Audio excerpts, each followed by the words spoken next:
Greetings, YouTube, and welcome to episode 296 of the 4,000 Question Challenge.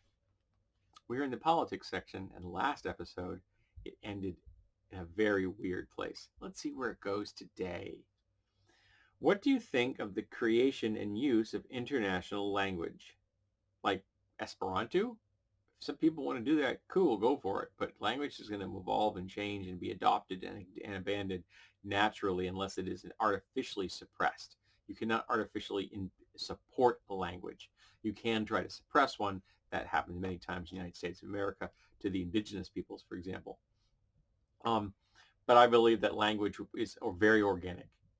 So it will mutate and change and be adopted and abandoned. And there's not a damn thing you can do about it. Now, if somebody wants to try to create an international language, go for it. I'm not learning it. I barely speak English. Should you be able to sue the president? Hell yes, you should. Should there be a law requiring a husband to be notified if his wife decides to have an abortion? Hell no. You are in control of the uterus you possess. Don't possess a uterus? You're not in control of anything. Make sure I get the right page. Yeah, okay. We're on page 200. Should government educate people about the environment? Yes. Yes, it should. The fact that it doesn't, and the fact that it allows non-news and fake news and disinformation to pollute the world while not supporting actual science drives me mad.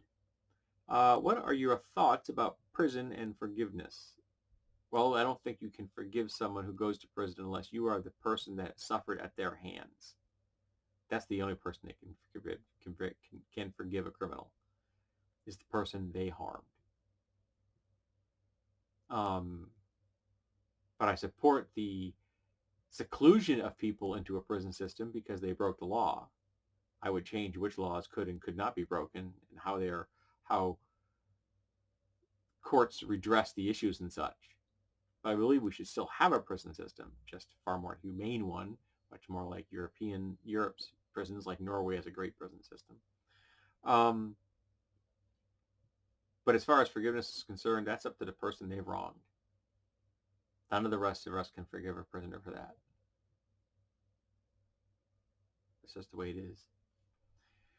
What do you think of the 3 strikes law? I think it's horrible. I think it was arbitrarily put in force to keep minorities and poor people under control. I don't think it has anything to do with actual justice. And it sent people to prison for their whole lives who are harmless to society. And it's stupid. The whole tough on crimes vibe, kill it with fire. What do you do with recyclables? I have a recyclable bin outside that I put on the street once a week, and the recycling truck comes and takes it away. I know that we are currently having issues with that. I understand, but I am trying to do my part where possible. I'm also doing my part by using as little packaging as I can. For example, when it's not a pandemic, I go to the store and I use fabric bags, and I use my own fruit bags for getting vegetables and fruits. So I'm not using plastic bags to put my vegetables and fruits in. And I'm not using plastic bags to get my stuff from the store to home. And I use those same fabric bags whenever I go into a store to go shopping. I bring them with me. So heck, I take them into estate sales with me too. Very handy. So yeah, I really think that we should be recycling as much as possible. How do you support the use of renewable energy? Well, I like the idea, and if I had the power to support it directly in the sense that, like I could make a politician fund it over something else, I would. But I don't have a wind turbine or any solar here. I would like to, but I don't have the funds to do that at this point in time. But if I could, I have my house, this wall right here faces south, and I get so much solar gain. There's nothing. I'm on the street. There's nothing between me and that across the street. I get so much sun here.